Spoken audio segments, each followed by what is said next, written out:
Good evening. This is Rudy Giuliani with the Rudy Giuliani Show on Lindell TV.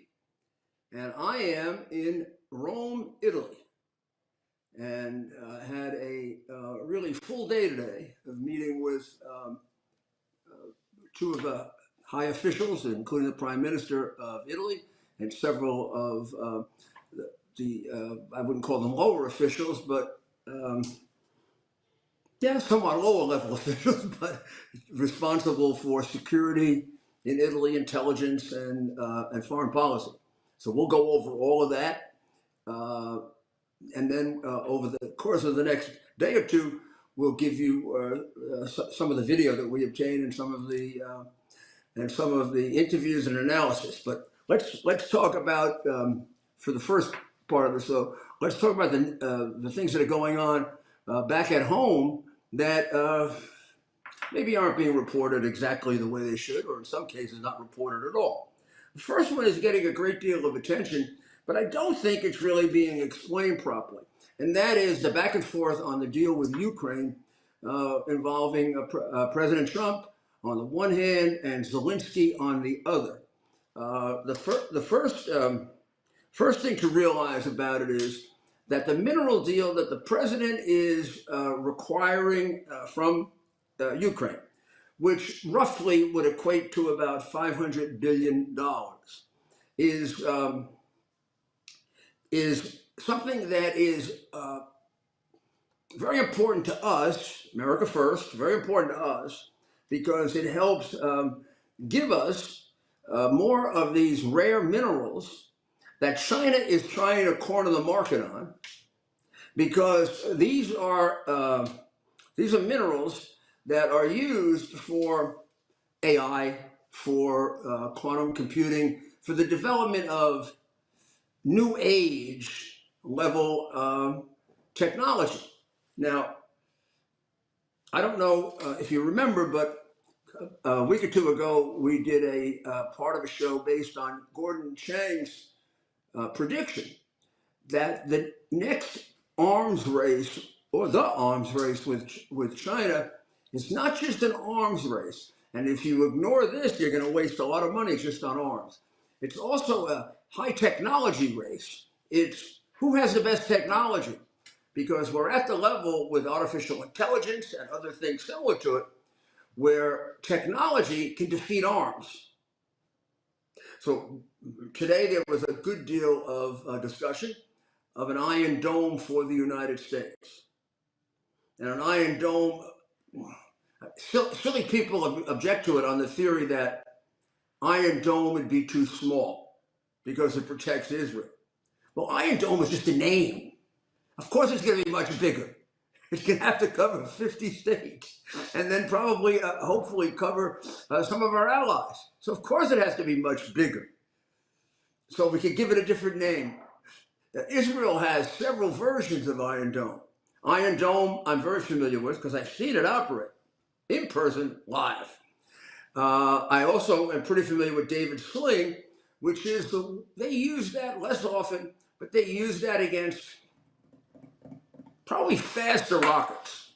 Now remember, Israel has an issue that we don't. There is a certain way in which it's easier for us. Israel is, has about 12 minutes to react. Think of Central Park attacking Connecticut or New Jersey, or worst case scenario, somewhere between New York and Washington. That's the distance we're talking about from Gaza to, depending on the target, and it went up all the way to Tel Aviv and beyond. Second part, though, makes it a little bit easier, right? They're dealing with less sophisticated rockets. They're dealing with rockets that are more easily detected, less time, but much less sophisticated equipment to combat. Now, I should point out, because I have to, that we wouldn't even be talking about this if back in 1985 and 1986, the wisdom of Joe Biden and the Democrats had been accepted. who laughed, guffawed, and made fun of Star Wars. There'd be no nuclear defense for anybody if you listen to the New York Times. That may be one of the things that was extremely influential in my coming to the conclusion that left-wing Democrats are not only influenced by Marxism and destroying America and hate America, but they're also quite stupid. Because let me explain to you how I used to explain it. And I must say, even some Democrats got it when I explained it. First thing was when Ronald Reagan said, we're going to have a nuclear defense for the United States. And then Ronald Reagan said, if it works and it creates an arms race with Russia, we'll give it to them too, because we don't intend to attack them. If they can't attack us, we're never going to attack them. Not with nuclear war, with nuclear arms. So I would explain it this way. For people who were quick, oh, I don't believe in the Star Wars thing. The Star Wars thing is stupid. Da, da, da, da, da. I would say, do you agree, and you've seen it on television, even in movies, that a rocket can take down an airplane? Of course, and they do. Mm-hmm. Do you agree they could take down, depending on the sophistication of the rocket and the speed of the rocket, very, very fast fighter planes? Of course, and they do. Well, then why can't a rocket take down another rocket if it's bigger, faster, and stronger? Oh, well, that's Star Wars, jerk. Star Wars is that you have rockets for the purpose of taking down other rockets. And so in Israel, Gaza would shoot off a rocket. Now, Gaza was not a formidable, Hamas was not a formidable opponent because 25% of them backfired and killed them. So when really, I would like to know in the Hamas numbers, which I think are about 46,000 dead, and they don't distinguish between combatants and civilians, how many they killed.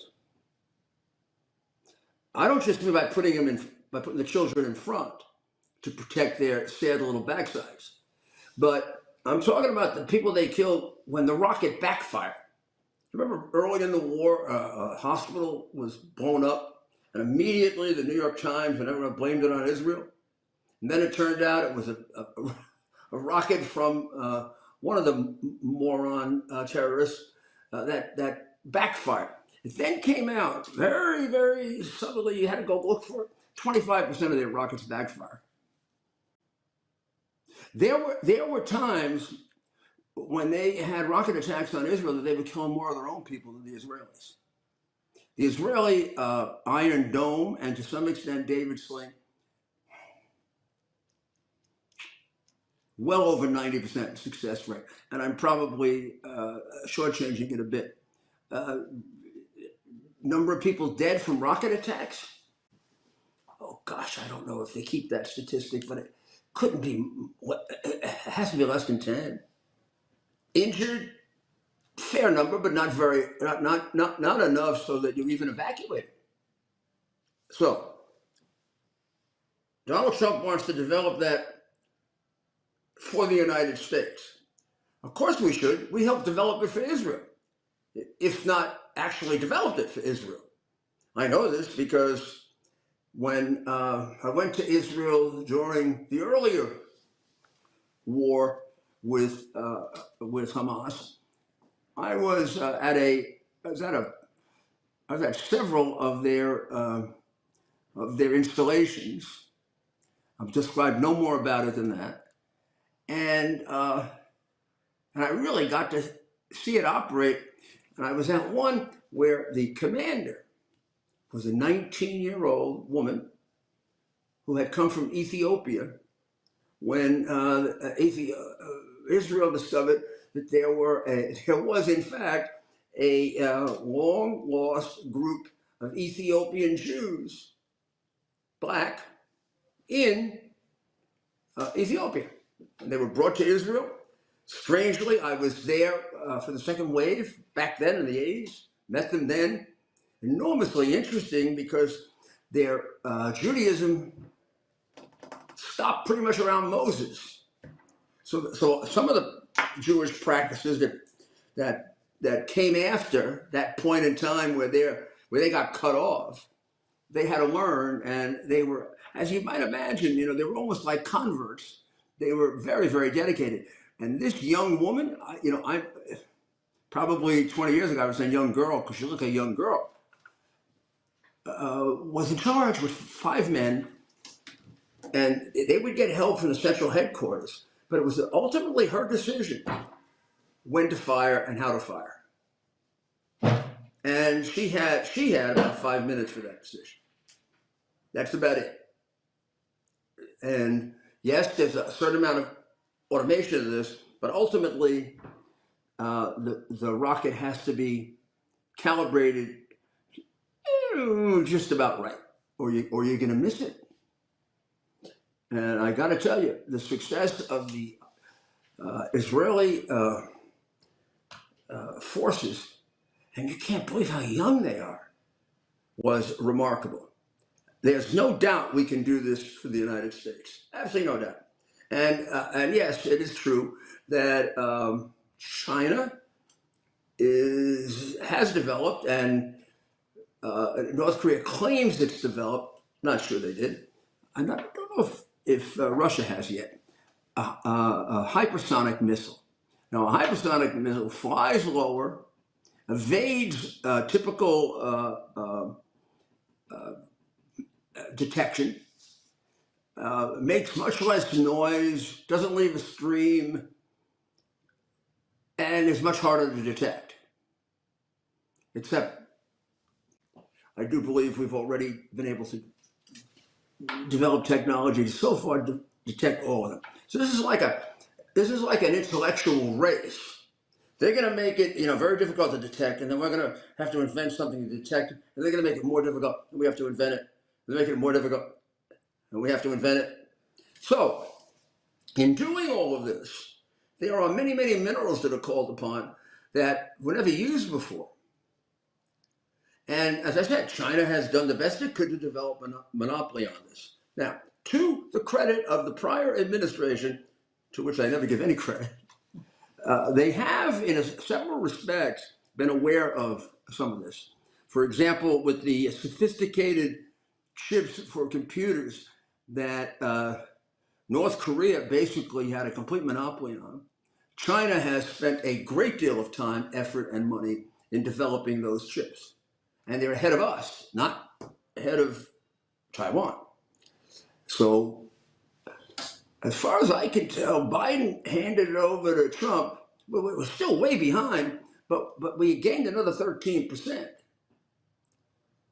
What it does illustrate, not to get off the point, but what it does illustrate is how important Taiwan is to us. I don't think we emphasize this enough because maybe China to get the message. We cannot allow China to take Taiwan. Yes, for geopolitical purposes, but even a more practical purpose. They would then get control and a real monopoly on the chips that are necessary to develop the computers and the artificial intelligence that is going to make or break your defense system. That's why Trump wants the rare minerals from Ukraine. It's brilliant. With one of the things he wants to make sure that Putin doesn't obtain in the victory is substantial access and ability to mine these, which of course it could do in conjunction with China. And so very, very necessary for our good and for the good of the American people.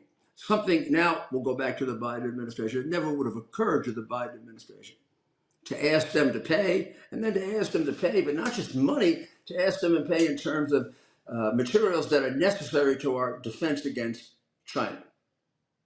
The second thing that it does, which is why I think Zelensky has changed his mind on it, I think a combination of the president and his surrogates. I think the point the president tried to make to Zelensky is if we have an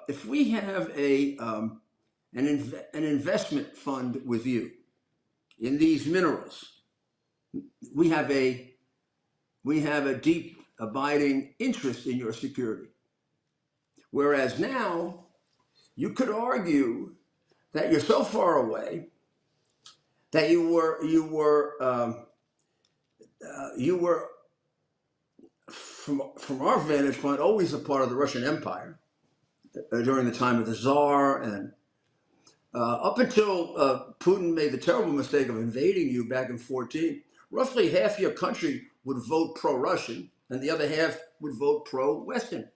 And he hasn't taken half your country, he's only taken 22%. So American people, having spent, it's hard to say how much, right? President Trump says, I'm not sure exactly the number, 300 billion. Zelensky says 100 billion, but he really means 200 billion because he.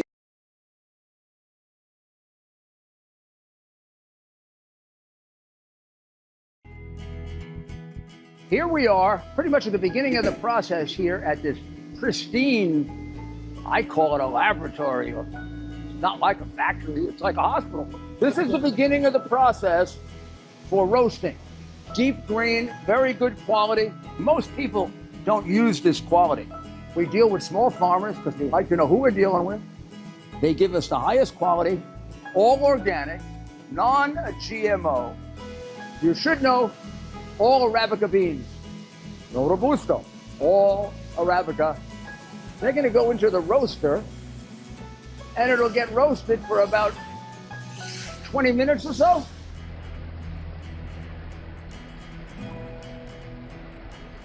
Oh my goodness, look at these. My goodness.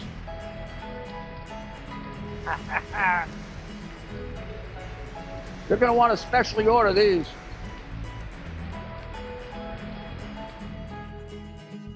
This is what goes into Rudy's coffee.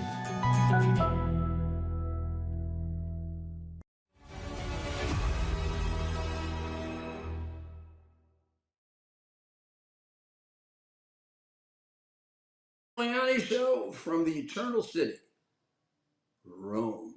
And you have to know, of course, with the name, we properly pronounce it for you, Giuliani. Grandfather's name, Rodolfo, who I'm named for, like the character in La Boheme, Rodolfo. Rodolfo Giuliani. With that name, of course, I feel a certain special something here in Italy. And also Rome, because I absolutely love history. Could spend my whole life just reading it or teaching it, or thought one time that I might do that. And my mother is really responsible for giving me this love of history. But if you want history, you come to Jerusalem, you come to Rome. Wow, Athens. Okay, so much for that. And what we were pointing out was the wisdom of the $500 billion mineral deal. And the second point of great importance is, of course, it's important to us, but it gives America a stake in Ukraine, which is a lot more sustaining than security guarantees. Because unfortunately, Ukraine had security guarantees and nobody lived up to them. Now, when you are relying on a country for critical materials to defend you against a implacable enemy, then the chances that you'll step up even greater to defend them are go way up. And there has to be a certain concern that we can't defend everything. We can't be everywhere. We've got the future survival of the world at stake. With you think about it, I believe this is correct. And if you want to call in and correct me, or any of you that are watching want to correct me, I think there are only 3 people that could destroy the world quickly.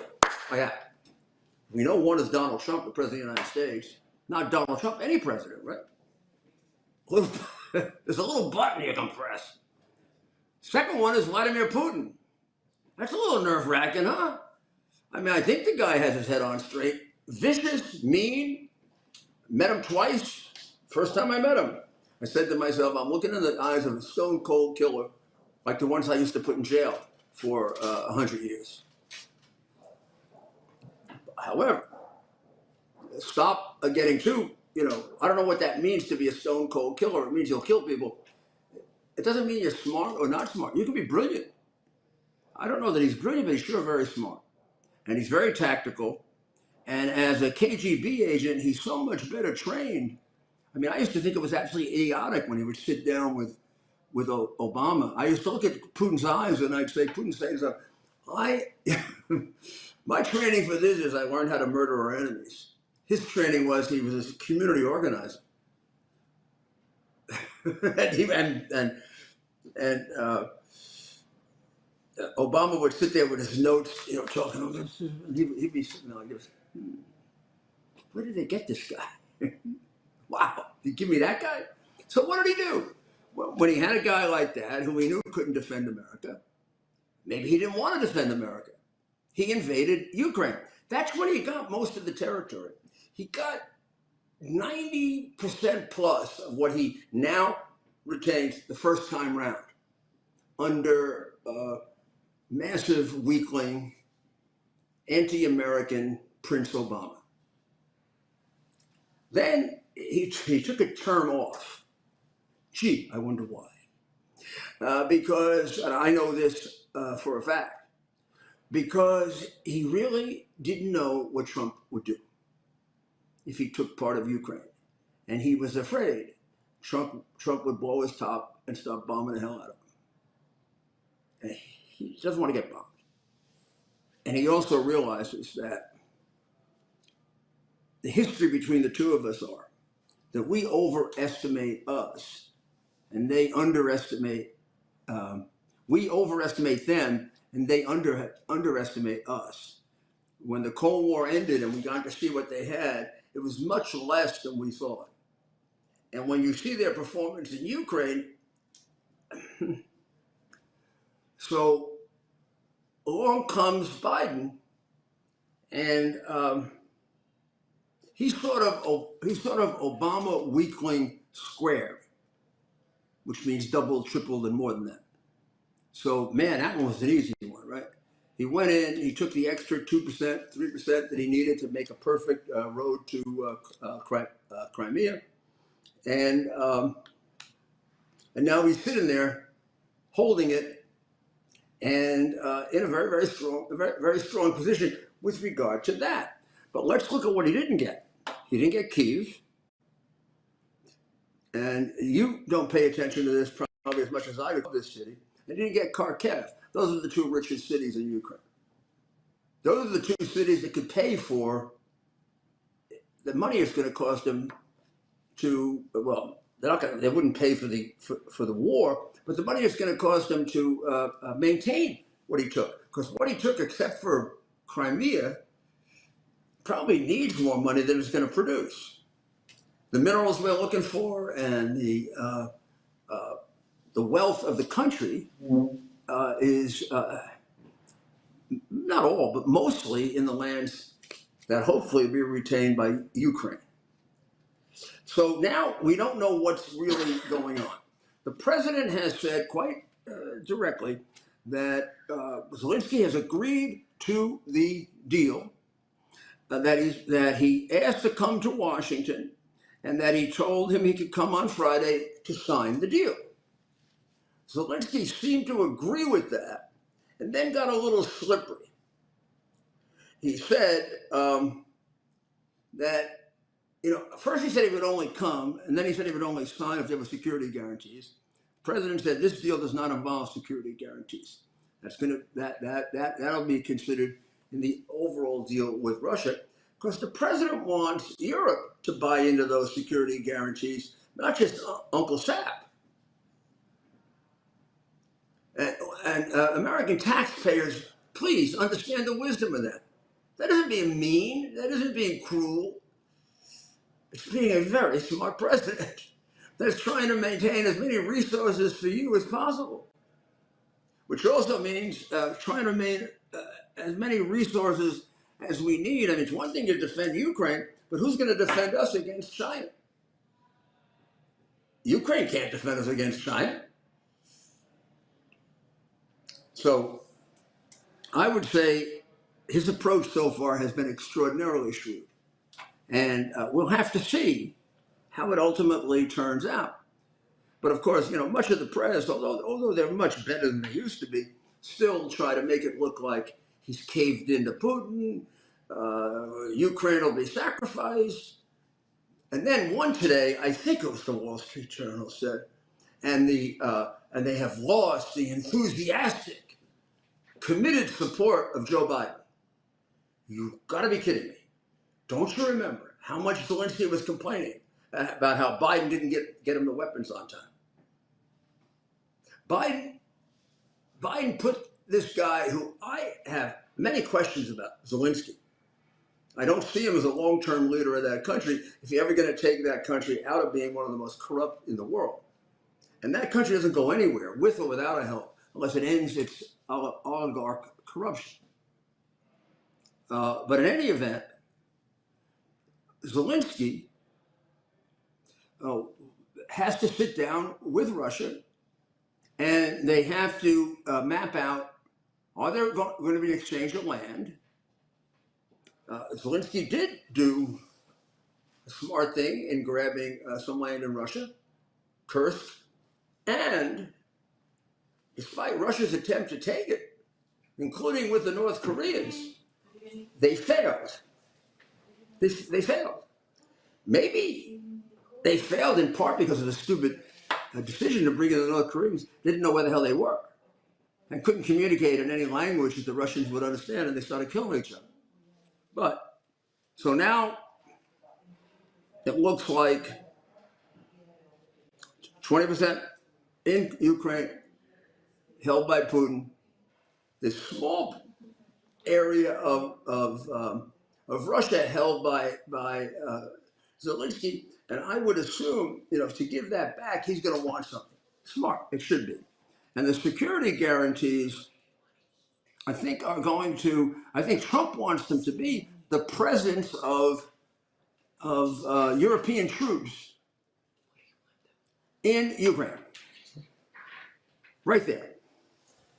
And so far, Macron, Keir Starmer, the Prime Minister of England, have said yes. They've never said yes a year ago.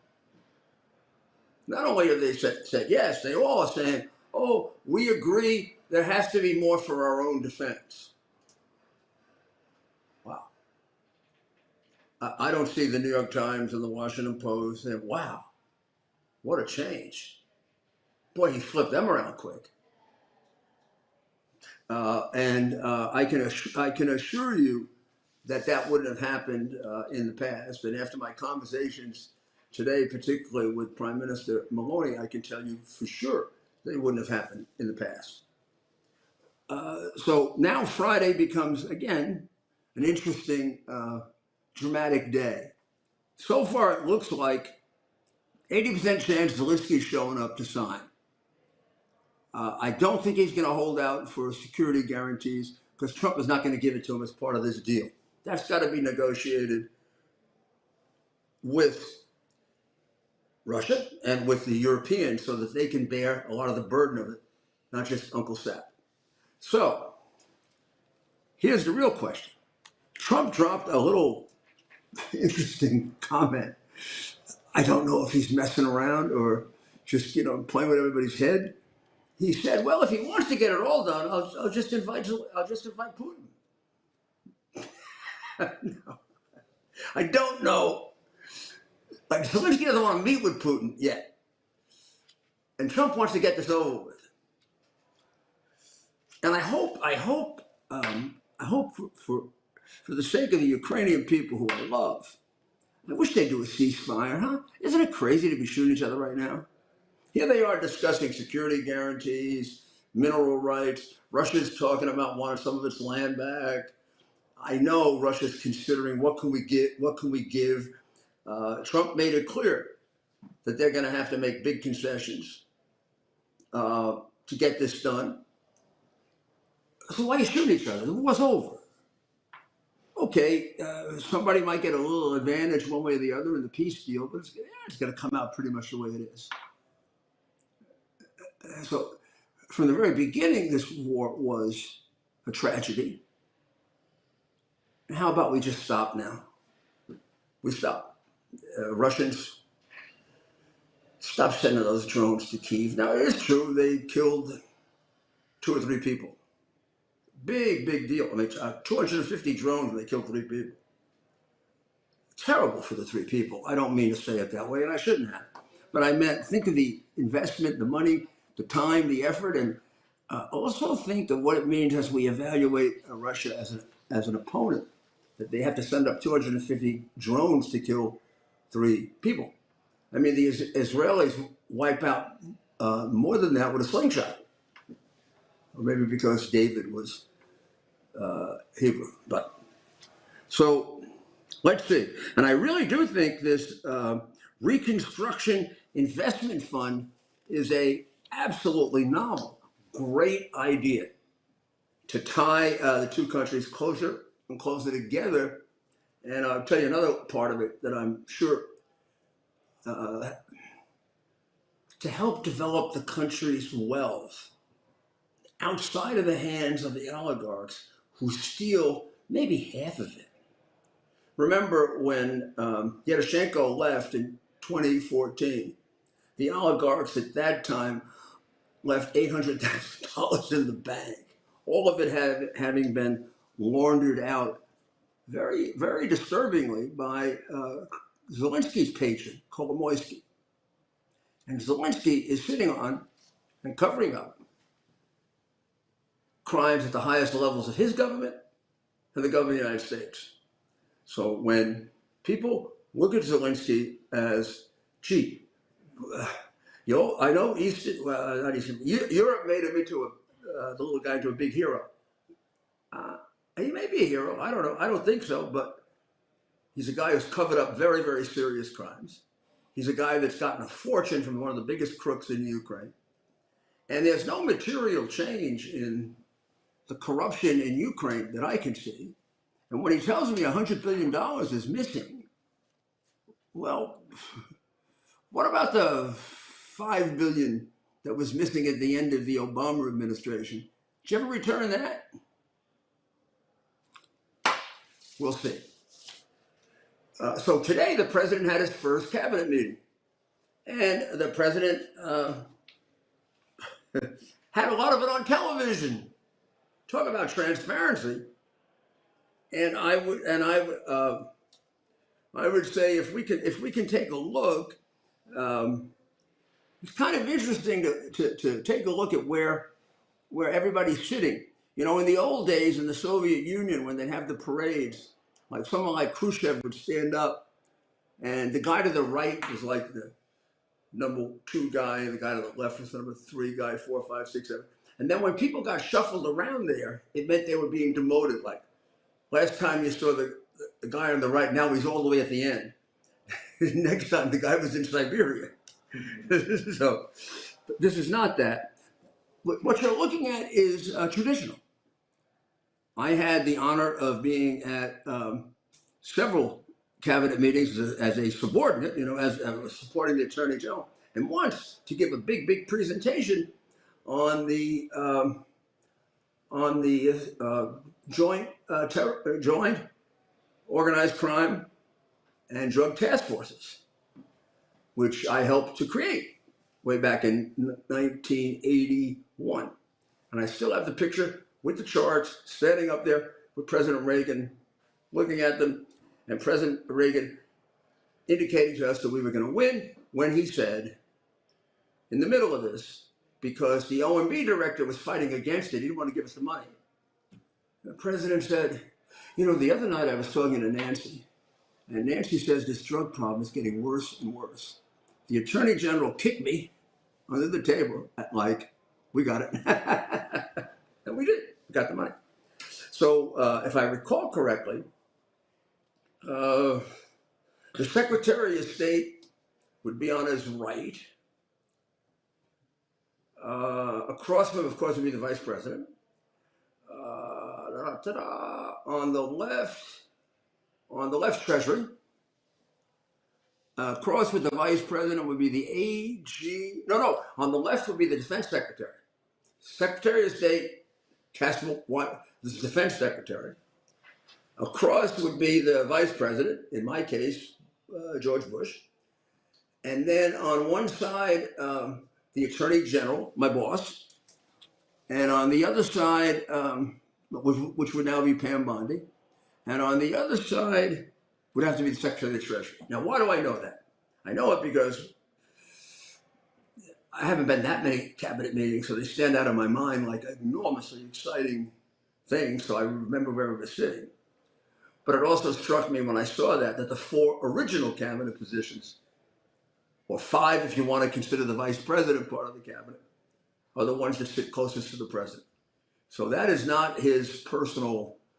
I don't know if other presidents organized it differently. I doubt it. But I do remember that in the Reagan administration, that's the way it was organized also. President, Vice President across, and then the four historic cabinet members. State, Defense, War, in the Constitution, War, the Attorney General, and the Secretary of the Treasury. Of course, it was filled in those days by names like Hamilton, Jefferson, right? Wow. So, Musk sat behind the president, as I understand it, because he didn't have much to say, except he then got up and probably talked for half of the cabinet meeting. And I know that these cabinet members, and they're wonderful people, and some of them are good friends, and all of them are people I admire. But very few cabinet members want to be cut. Very few cabinet members, maybe they want to move money around. Maybe they know that there are some parts of their agency that's inefficient. But they sure as heck, they probably feel they're not getting enough money to get their job done. I'm not going to say all, certainly the 4 top ones. So they can't be in love with somebody like Musk. But what he is doing is fabulous. And it is, I got to tell you, I've been in Europe now for a couple of days, and I've been a couple of days in Italy and a couple of days in what really is Serbia. You probably aren't familiar. Well, not really Serbia. Yes, Serbia. This looks like a country drawn by a drunken sailor. Therefore, you know that these lines were drawn by a Democrat, right? And to maximize the influence of the Muslims and to minimize the influence of the Christians. So you have Serbia, and then right below it, you've got this country that's divided in half. The overall country is Bosnia-Herzegovina, but it has sort of an independent nation, principality, whatever you want to call it, that makes up 49% of the country, which is called Srpska, Republika Srpska. What is it? I don't know. It's a creation of the Clinton administration where some kind of peacekeeper can come in and just make laws for them. Although they elect a separate president, their domestic affairs are supposed to be independent. Their foreign policy is tied in with Bosnia-Herzegovina, even though they're all Serbs, and right north of them is Serbia. And of course, there's an ancient division here between the Muslims and the Christians. And luckily, because of the leadership, I guess in this case on both sides, since the war, I don't know if there's been sporadic violence, but there hasn't been any major violence. But there has been political violence. For example, the president of Srpska was today determined to have violated the rules that was set down by the envoy, the special envoy, that basically told him he couldn't criticize. Uh, he couldn't criticize the in his writings and his talk the government. Like free speech doesn't exist in this place, and they sentenced him to 5 years in prison or 1 year. I've forgotten. 1 year. 1 year. 1 year. But a ban on political activities. Oh, and a ban on political activities for 5 years. Now, the 1 year in prison he doesn't have to do if he pays $15,000. $15,000. He doesn't go to prison for a year. And the ban on being in public office, he just got reelected by the people. But the envoy from Germany set down rules and he violated those rules. What the hell is that? And we support it and we put sanctions on Srpska, really, because they're right wing. That's why we do it. And then, of course, the usual starts. They have some neo-Nazis. Well, that's ridiculous because they died with the Jews. There's a memorial very, very close, I think 30 miles south of their main city, where thousands of citizens of that area of, maybe then it was Yugoslavia, were slaughtered by the Nazi armies, both Jewish and Srpska citizens or Serbians. Second, the president, Milorad Dodik, the president is a long-term, major, out-of-control supporter of Israel, to such an extent that he's gotten an award from Bibi Netanyahu. Hard to be a Nazi and support Israel, right?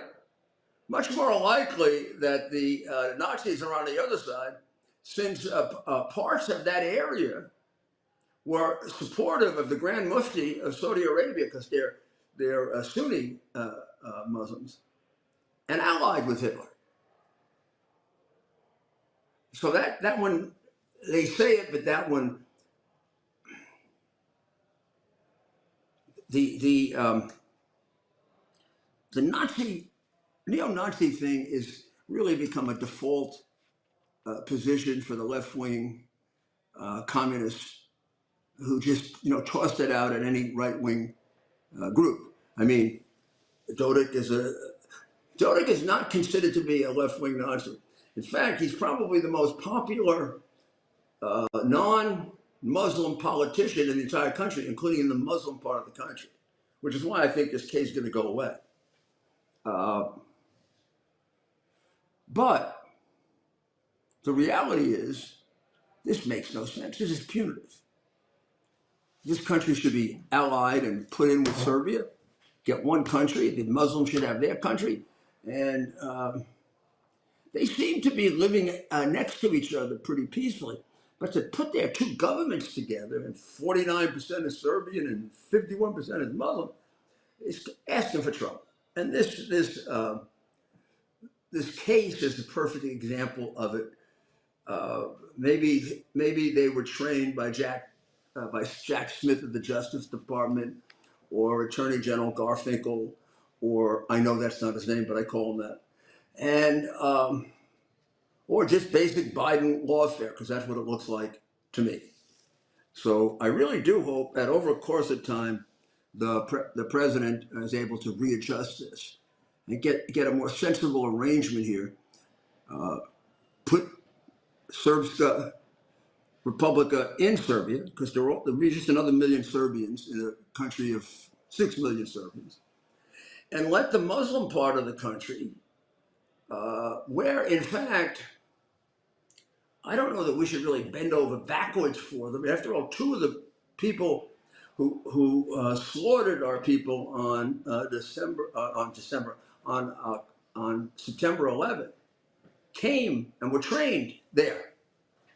Nobody from the Srpska Republika came and killed us, but the people from the Muslim part of the world came to kill us. Plus, they have been very, very helpful at times to Al Qaeda and to ISIS.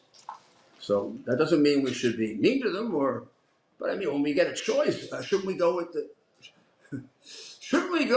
the country that cheered for the election of Donald J. Trump, which was Serbska?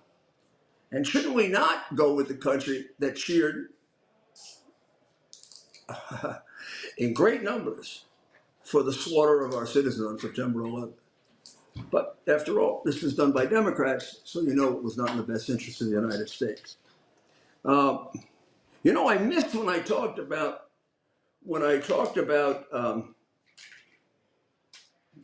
Musk. I have to tell you, the Democrats have really come up with a brilliant, very well thought out, deeply intellectual, quick response to Musk that absolutely destroys him. And I admire people who think as quickly as this and have such eloquent language, like Winston Churchill, right? I want you to listen to Congresswoman Jasmine Crockett very succinctly describe her opposition and the profundity of the Democratic opposition to waste, fraud, and abuse. Let's see if we can play that for them and just be open-minded about this.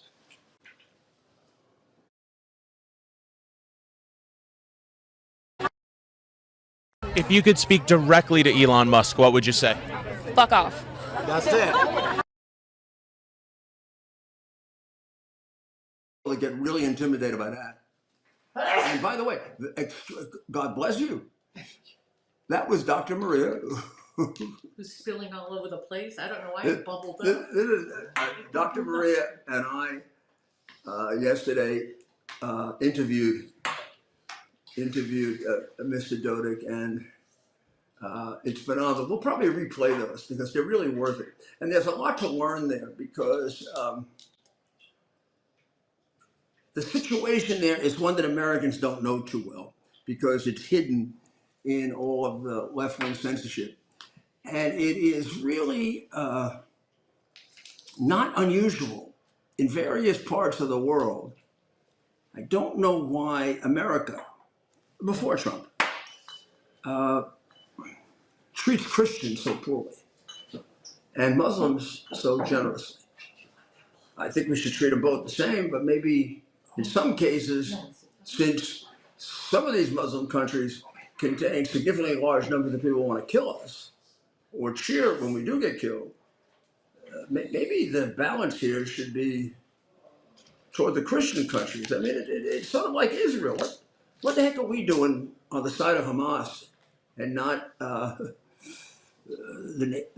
nation that's one of the cradles of our civilization? But in any event, tired of volatile stocks and tiny dividend yields? Here's something different. Imagine collecting steady monthly income from America's richest oil fields without owning a single oil stock. While everyone else stresses about the market, you could be earning passive royalty income month after month. This unique investment has nothing to do with drilling, exploration, or operations. You simply collect your share of the profits when oil companies pump oil. The Oxford Club's Mark Lichtenfeld has found what he calls the perfect income investment, a unique oil royalty opportunity that's still flying under Wall Street's radar. And you can get started with just $25. Head to rudyoilboom.com now to discover more. That's rudyoilboom.com. Stop worrying about the market and start collecting oil royalty checks instead.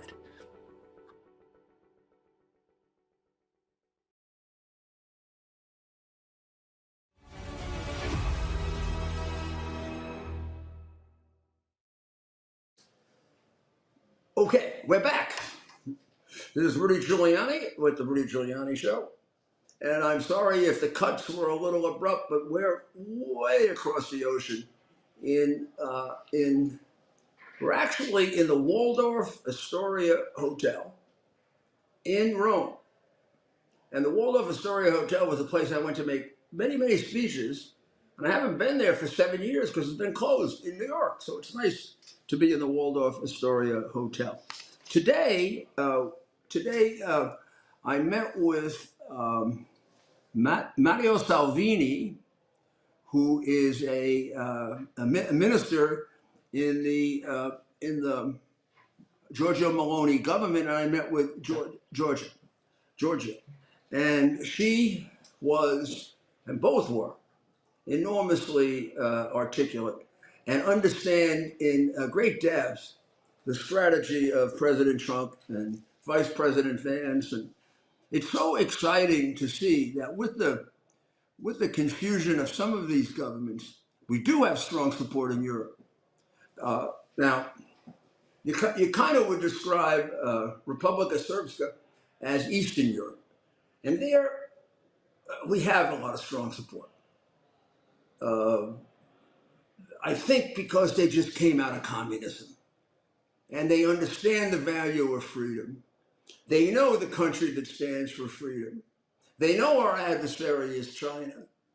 And they realize that the more they can participate in keeping us strong and stronger, the safer we're all going to be. They get it. We don't have to teach them that.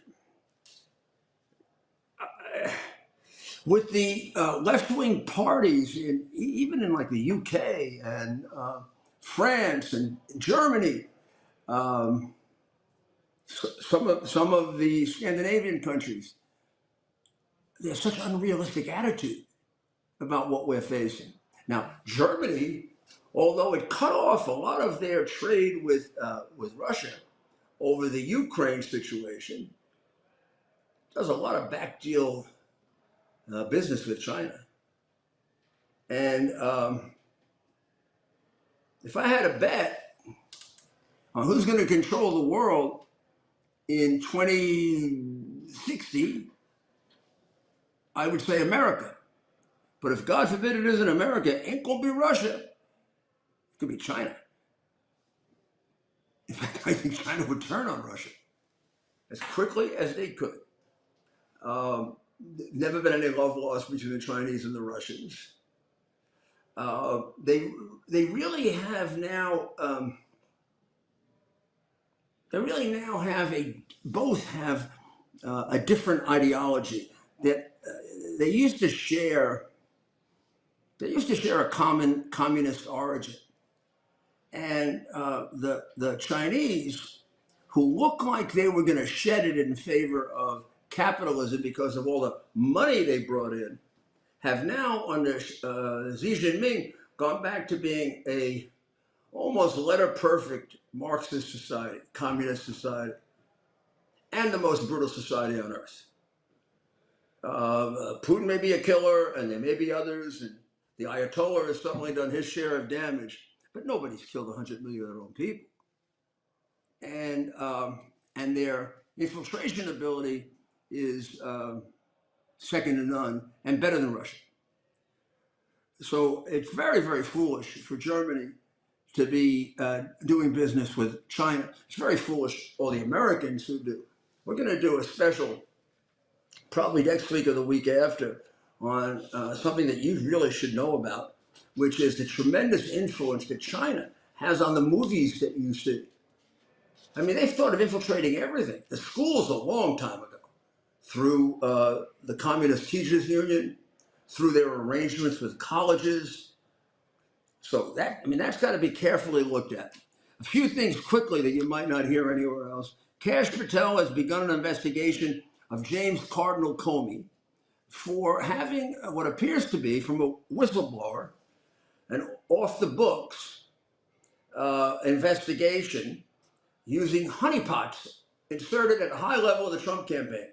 Honeypots are women that try to lure men into sex in order to incriminate them. Now, Comey should be in jail for perjury on the Pfizer application, without doubt. Now, let's see what happens here.